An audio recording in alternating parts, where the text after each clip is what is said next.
ay rated SPG. Striktong patnubay at gabay ng magulang ang kailangan. Maaaring may masiselang tema, lengguwahe, karahasan, sexual, horror o droga na hindi angkop sa mga bata. Ikaw ang aking tala sa gabing madilim. Ikaw ang bawat sana sa lahat ng hiling. Sagot sa akin.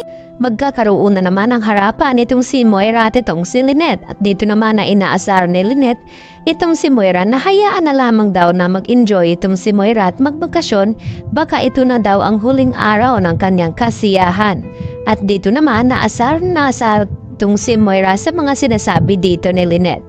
Samantala, gusto nga dalawin ni Moira itong si Don Pepe upang makita niya ang sitwasyon kung ano na nga ang kalagayan nito. Kaya agad na pumasok itong si Moira dito nga sa kwarta ni Don Pepe. At ang sumunod naman ay ang kanya anak na si Zoe. At dito naman na sinasabi ni Moira at ibinobulong dito kay Don Pepe na namimiss niya daw itong matanda. At mamaya-maya ay nagbukas ang pinto at dito naman dumating itong si Zoe. Laking gulat ng mag-ina nang bigla nga nagkamalay at nagising na itong si Don Pepe. At pagtanto na may tao nga sa loob ng kwarto at dito nagtanong itong si Don Pepe na kung sino ang mga ito dahil hindi niya nga ito natatandaan.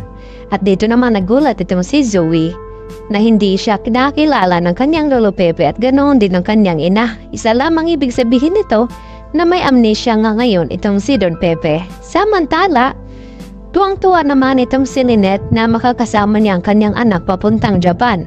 Dahil sa sorpresa na ibinigay nga ni Carlos dito kay Lynette nang sa ganon ay makabawi nga ito dahil sa nangyari sa kanilang dalawa na nagkaroon nga na sinasaktan ni Carlos itong si Lynette at dahil gusto niya na hindi nga magalit ng husto itong si Lynette sa kanya, kaya agad nga gumawa ng paraan itong si Carlos nang sa ganon ay mapawi naman ang inis ni Lynette dito nga sa kanya at hindi nga naituloy ni Lynette na magsumbong dito kay Annalyn kung ano nga ang tunay na ugali dito ni Carlos Benitez.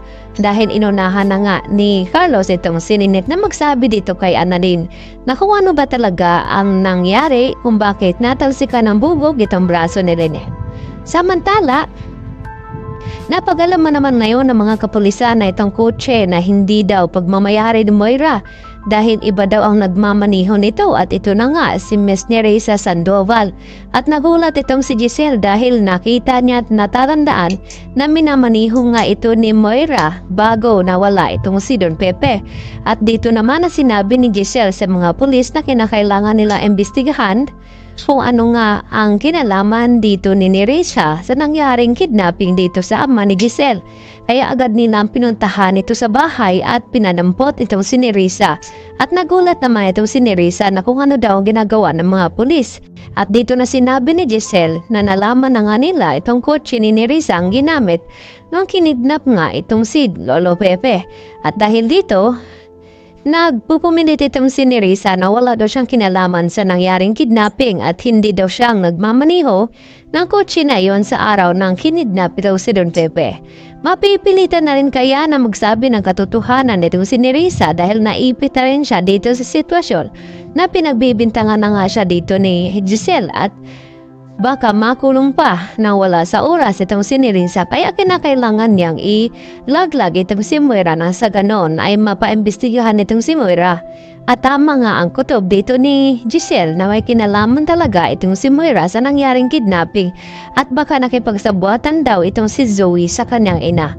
Kaya yan naman ang ating naiisa sa pagkabangan maya-maya mga kapuso kung ano nga ba magiging kahinatnan dito sa mga plano ni Moira dito kay Don Pepe. Yan lang po at marami pong salamat.